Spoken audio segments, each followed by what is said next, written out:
Bismillahirrahmanirrahim. Elhamdülillah. Ve salatu ve selamu ala Resulillah.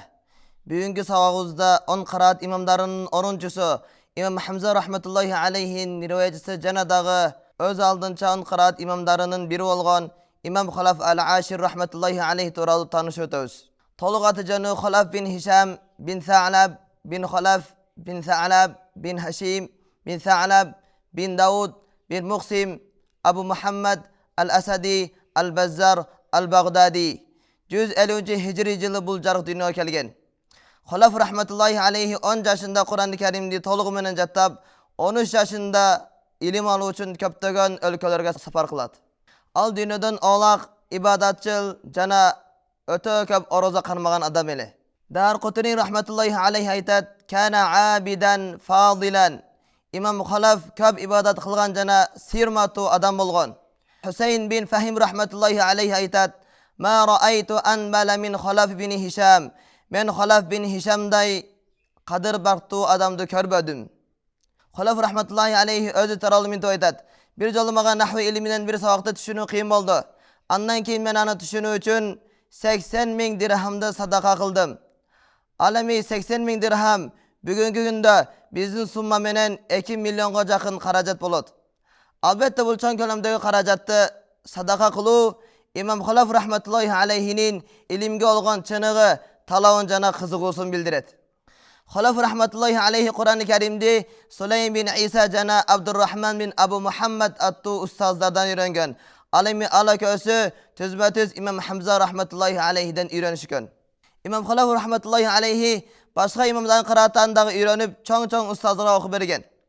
İmam Nafi'atin kıraatın İsmail bin Ja'far jana İshaq bin Musayyibi'ge, İmam İbn Kathir kıraatın jana Qutayba rivayatın Ubayd bin Aqil'ge, İmam Abu Amr'ın kıraatın Abdülvahhab bin Ata'ga, Şu'ba rivayatın Yahya bin Adam'a, jana şahad kıraatlarının biri olgan İmam A'maş'ın kıraatın Zaide bin Qudama rahmetullahi aleyhi oku bergen. Oşonda ele İmam Halaf rahmetullahi aleyhi hadis iliminde dağı ötö çevereli. Hadis iliminde ötö belgili olgan İmam Muslim jana Abu Davud rahmetullahi aleyhimalardağı andan hadis rivayet kılışkan. Jana dağı tad masabtan içinen Hanbali mazhabının başçısı İmam Ahmad bin Hanbal rahmetullahi aleyhi dağı andan hadis rivayet kılgan. Çoğu muhaddislerden biri İmam Nasai rahmetullahi aleyhi aytat. İmam Halaf hadis rivayet kılıuda ötö bekem jana işenişti öyle. İmam Halaf rahmetullahi aleyhiden köptegen adamlar Kur'an öğrenip ağa oku berişken. Allah'ın bir kancasını ayt ötsök. Ahmad bin İbrahim, Canan baykesi İshaq bin İbrahim, İdris bin Abdülkerim, Muhammed bin Cehl, Muhammed bin İsa, Muhammed bin İbrahim, Musa bin İsa, Cana başka köptegen adamlar Kur'an oku berişken.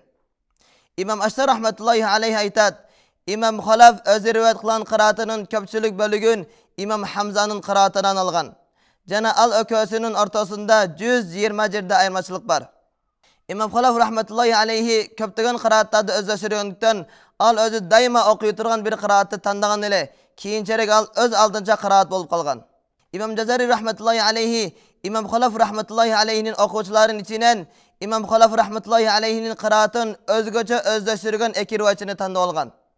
Alardan birincisi İshaq bin İbrahim, ikincisi İdris bin Abdülkerim. Andan ise meslerge İmam Halaf rahmetullahi aleyhinin kıraatı menen Duha suresini okuberem. A'udhu billahi mineşşeytanirracim. Bismillahirrahmanirrahim. Vadduhi velleyli izâ secâ. Ma vedda'ake rabbuke ve ma qale. وَلَلْآخِرَةُ خَيْرٌ لَكَ مِنَ الْأُولَى وَلَسَوْفَ يُعْطِيكَ رَبُّكَ فَتَرْضَى أَلَمْ يَجِدْكَ يَتِيمًا فَآوَى وَوَجَدَكَ ضَالًّا فَهَدَى وَوَجَدَكَ عَائِلًا فَأَغْنَى فَأَمَّا الْيَتِيمَ فَلَا تَقْهَرْ وأما السائل فلا تنهر وأما بنعمة ربك فحدث. Özünüzde bakanınızda alamda köp taralgan Hafs rivayeti menen İmam Halaf rahmetullahi aleyhinin kıraatının ortasında bir kança ayırmaçılıklar boldu. Birincisi vadduha sözünde. Hafs rivayetinde vadduha dep fatih menen okulsa, fatih menen degeni fatihana jana kasranı imalasız taza oku. Alimi Halaf rahmetullahi aleyhinin kıraatında vadduha dep imala menen okulat. İmala degeni fatihana kasraga jana alifti yaga jakındatıp alif menen yan ortasındağı tıbış menen taqtab aytkanda siyaktı kılıp oku. Oşonda ile yadan almaşkan bazı alifler imala menen okulat. Qole jana al-ule siyaktı. Alemi ikinci ayattagı saca sözünün imala kılınbağanın sebebi andağı alif yadan almaşkan emes balkim vavdan almaşkan. Allah Ta'alan barımızga 10 kıraat imamlarday Kur'an-ı Kerim'ge ömür boyu hizmet kılıp bütkül ümmetke jetkirүүgө jardam bersin.